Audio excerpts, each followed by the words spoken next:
Yo everybody, what's going on? This is Keegan from Kman Reviews. If you enjoyed this review, make sure you hit that like and the subscribe button. And if you have any opinions at all that you would like to share, make sure to leave them down in the comment section. BlaQ Chidori, OffTop 3. BlaQ Chidori is an American rapper and songwriter. I mean, I shouldn't even need to explain to avid viewers of the channel who he is anymore.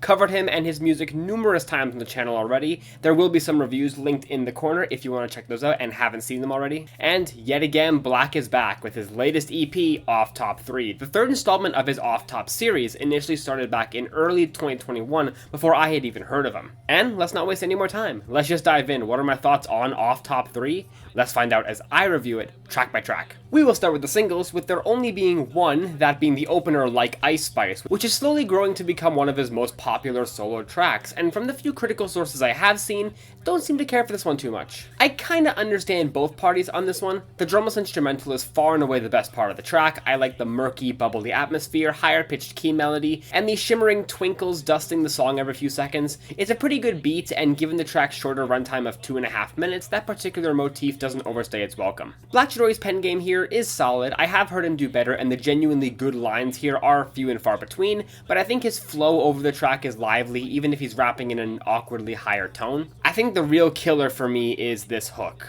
Ooh, this hook. BlaQ Chidori has done a bit of singing on previous tracks, and I thought those times were pretty alright.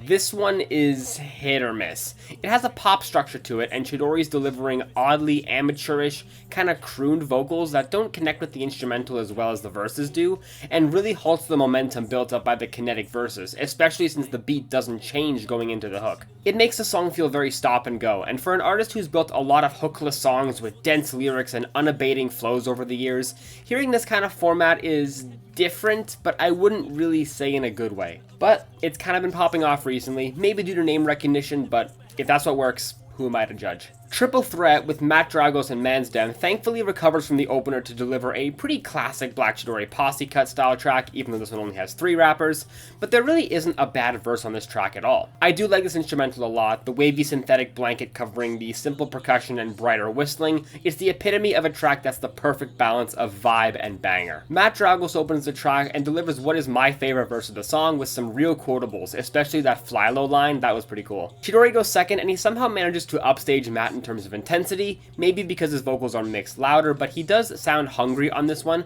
with great rhyme schemes and confidence, even if I do think his verse felt a little bit short. And KmanCf comes in on a brief beat switch, which was very off-putting. I almost thought it was a different song, but then the original beat comes back in quickly after, as he rides over it with some of the coolest charisma I've heard on a BlaQ Chidori track. Effortless flow does feel like another case of a shorter than expected verse, but for what it is, it's well done. Yeah, all 3 MCs did great, and makes for a damn great track. Stockholm Syndrome has a very similar flow and structure to the opener, and you'd think in that case I also wouldn't be as fond of it, but thankfully this song has a few more positives to note. 1, production and beat choice is pretty nice. BlaQ Chidori comes through clearly with a slightly more aggressive flow, but a level-headed aggression.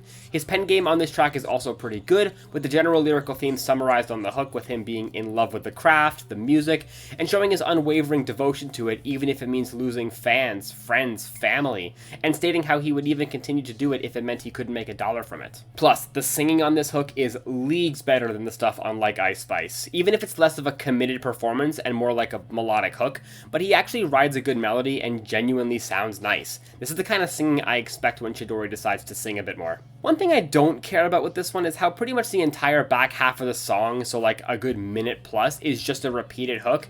It kind of just feels like he wanted to plump up the length without having to write a second verse. Other than that, solid song all around. And finally, the closer, Pain It, opens up with this grand, theatrical instrumental. You got these synths that kind of sound like horns, loud thumping bass drums. It reminds me of an opener to some feature movie presentation, which is a very interesting way to start a track that's supposed to be a closer. That instrumental opening lasts a good 14 seconds before it hard cuts to the actual beat, which takes some cues from the intro, particularly these luscious synth waves, but other than that, it's a pretty typical atmospheric drumless hip-hop instrumental. We really see the full extent of Chidori's chiller flow on this one, and I gotta say I'm way more fond of this flow than I am his more aggressive one. There's just something so hypnotizing about hearing him just spouting out these lines in this tone. It's a kind of sure-footed tenacity you don't hear too much in hip-hop anymore. There's also a song hook on this one to end the track, and I'm not sure if Chidori is the one singing it or not. It's layered over with a second voice, and the whole thing seems a bit quieter, so it's a bit hard to tell if it is, but man, it's probably the best singing on the EP. Yeah, this is a great track and a great closer. Overall, OffTop 3 is another great addition to the BlaQ Chidori catalog. Tight flows, entrancing instrumentals, and even though it opens up with its worst foot forward, I'm glad it managed to gather its footing and end on a stronger note. OffTop 4 was recently announced, so you know I'm going to be right back here to cover it when that comes out. While this EP may not see top of my list in really any category, this is just another affirmation of BlaQ Chidori's consistency and general talent. I'm feeling a 7 out of 10 on this EP. Well guys, hope you enjoyed that review. Thank you all so much for watching, and I'll see you in the next one. Peace!